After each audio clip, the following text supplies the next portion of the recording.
Okay, so hello, Michael here. I've been asked some questions again, so if you comment on a couple of things that have happened in YouTube and that, so yeah, why not? I thought I'd just do this and get him out of the way. Logan Paul thing and KSI, I don't care. Stop asking about it. I don't really give a shit, to be honest. As long as, well, I do. I'd like to see Logan Paul put on his ass, but I don't really care, to be honest. It doesn't really bother me either way, because I don't really watch him or KSI a lot. I like KSI better. If I had to pick a channel I like better, but I can't say that I care either way. So yeah, whoever. The one thing I would comment on with that though is Keemstar. When Keemstar did a tweet saying that Deji should quit the boxing match and let Joe Weller fight Jake Paul. I understood what Keemstar was saying. He was saying that he was trying to support Deji because he really believed Deji might get hurt or might not win, whatever. So he would, basically looking out for him. But you see, my reply to that is, it's not your place to look out for him.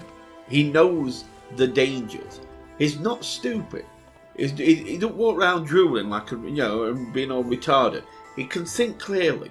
He knows that he might get put on his ass. He knows that he might become a meme for everybody to laugh at. And he's got that pressure on his shoulders, but he knows it. So the last thing he needs is the people who supposedly care for him showing that they think he's going to be on his ass too. It's like you could say, yeah, but I'm just being honest. But how are you? You can't be sure that he's not going to win. Look at it this way. Jake Paul is not a professional, he's an amateur. So as an amateur, that means he is going to make mistakes. Not might do, he is. Even professionals don't keep the jaw covered all the time, and they're professionals. He's an amateur, no matter how you look at it, which means in that fight he will make mistakes. All Deji's got to do is connect with point to his jaw as he drops his fist too low, and it's over. It's done. Are you telling me that can't happen? That's stupid. Of course it can happen.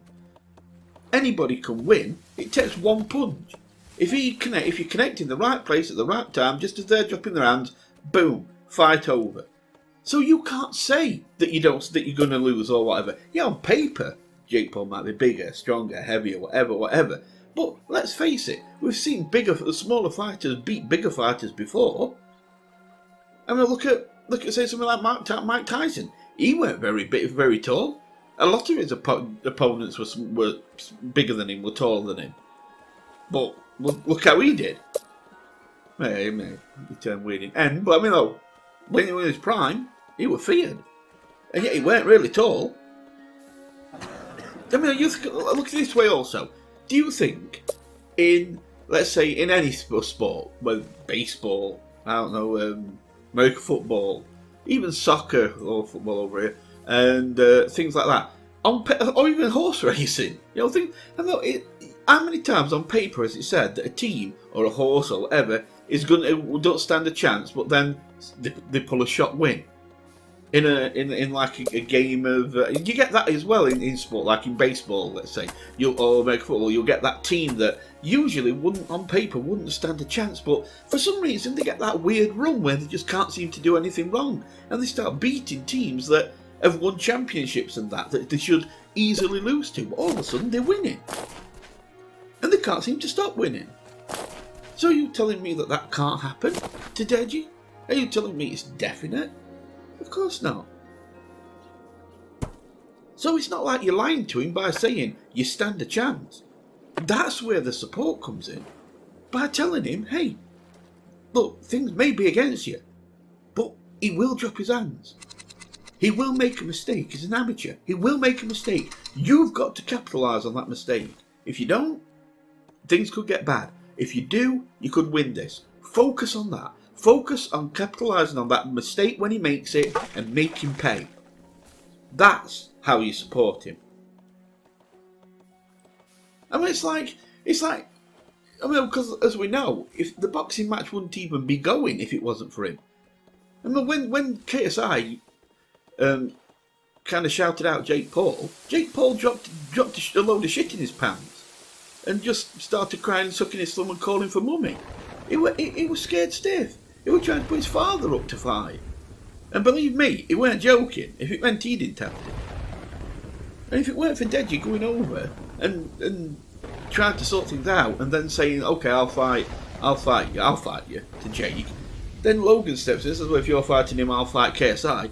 That match would have never been on.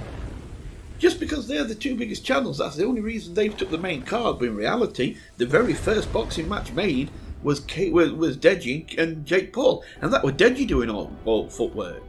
This wouldn't even be happening if it weren't for him. I mean, how would you feel if you did an event and you did all work, all groundwork, you set it all up, all people were there and everything, and then they went, right, now you can't come? How would you feel? But that's what people expect. Well, step out, Deji, even though you made all this possible. That's a terrible thing to expect. Anyway, all I know is that it's not like an amateur. Yeah, when an amateur's going against, or even somebody who's just turned professional. Let's say somebody's just come from amateur leagues and turned professional, and is going to fight a professional who's won titles or at least fought lots of fights or won a lot of fights. On paper, this guy who's just started his professional career don't stand a chance. So do you think all his trainers say, "Nah, you don't stand a chance, kid. Come on, let's go. Just give it to him. Just give it a fight. You can't win it." No, they don't. They let him know that he's got to capitalise on a mistake. If your opponent makes a mistake, you make him pay. And that's what they tell him. And it's happened before. It's happened that them rank outsiders, them complete outsiders, have dropped that punch on, or hit that extra home run, or scored that extra touchdown, or scored that extra goal, or whatever. They've done this and won a game that you'd have thought they'd have never won. So why can't Deji win this one? Okay, that's my thoughts on that. What's the other thing? Oh, Tanacon. God. I don't really want to talk about this too much because I don't really give a shit about Tanner anyway. So, but I'll give my opinion. I think Shane. I didn't watch all of Shane's documentary. I'm sorry, Shane, but it's just no offense against you, mate. I actually like you, but it's just I don't give a shit about Tanner or Good Time or anybody. So, but there is a few things I want to point out. One, Good Times really needs to pay up, refund, definitely, to all them people that were out there. Good Times is a complete pile of shite that should basically close its doors and never trade again, never exist, just sell up, done. What I would say is from Tanner's point of view, one thing I found quite disconcerting was that she's telling all these stories about this Michael, this guy who runs basically Good Times. She was saying that Good Times is just him with his parents' money, and she's reeling off all these things. Oh, he says this, but he actually does this, and he ain't good because he does this, And I think to myself, well, why the fuck did you go to him? If you know all these things about him, if you know it's just him, if you know that that this is how he works, this is how he trades, why did you go to him? He didn't put a gun to your head, Tanner. He didn't say you will use me. That was your choice to use him. You can't tell me that we are experienced the YouTuber you are, that you could find a better company to do it with. So why the hell are you sat there telling everybody how bad Michael is when you ran and talked to this Michael and used his services? As soon as you realised how bad he were, that it was just him, etc., you should have run for the hills and told him to fuck off. So why the hell did you use him? That's on you. That's on you. You used him. You picked to use him. You paid him. You brought him in. It weren't like he got in touch with you and said, "Hey, Tanner, why don't you create something called TannerCon? And then You came up with TannerCon. So you chose who to use to do this event. So why did you choose such a bad person? That's on you. And if you say, "Oh, I didn't know," then that's on you still, because you should have checked. You have no outs here. You have no. Oh, sniffle, sniffle. I didn't know this. This, Michael, this for this. No, you chose him. You should have done your homework. If you did know your homework, then you should have run and not used him. That's on you. So stop trying to get out and fling shit at Good Times because you're just as guilty. Completely just as guilty. Wipe your fake tears and get involved in paying up and all that shit to the innocent people who were there, which were the fans outside. Okay? Yes, a Good Time is a pile of crap. And it should basically be just destroyed, knocked down, bulldozed, whatever, done.